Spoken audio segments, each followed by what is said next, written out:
Free fire গেমটা এমন একটা গেম যেটা যে একবার খেলছে সে বারবার খেলতে মনে চায়। প্রথম পারবে না, চেষ্টা করতে করতে যখন পেরে যায় তখন আর ছাড়ে না।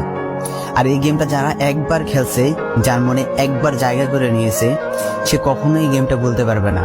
সে যদি 1 দিন 2 দিন 7 দিনও না খেলে, সে 7 দিন পর আবার ঠিকই এই গেমটার ভিতরে ঢুকবে। কারণ এই গেমটা কখনো কাউকে কষ্ট দেয় না।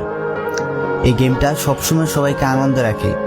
এই গেমটাতে আমি অনেক সময় কাটাইছি, আর এটা আমি কখনো ভুলতে পারবো না। এই গেমটা আমার কাছে এমন একটা গেম যেটা কিনা আমি বলে বোঝাতে পারবো না। অ্যান্ড এই গেমটা শুধু আমার কাছে না, আমি মনে করি যে প্রত্যেকটা ফ্রি ফায়ার প্লেয়ারের কাছে অনেকটা ইমোশনাল টাইপের একটা গেম হয়ে গেছে। কারণ এই গেমটাতে বর্তমানে যে অবস্থা হচ্ছে, যে গেমে এমন আপডেট দিতেছে, আপডেট দেওয়ার কারণে পুরো গেমটাই চেঞ্জ হয়ে যাচ্ছে। আগের ফ্রি ফায়ার আর আগের মতো নেই। তো এই কারণে হয়তো কোনো এক সময় আমরা এই গেমটা ছাইড়া দিতে হবে, তবে ছাড়া হবে না। যদি ছাড়া হয় তাহলে শুধুমাত্র গেমটা ব্যান্ড হওয়ার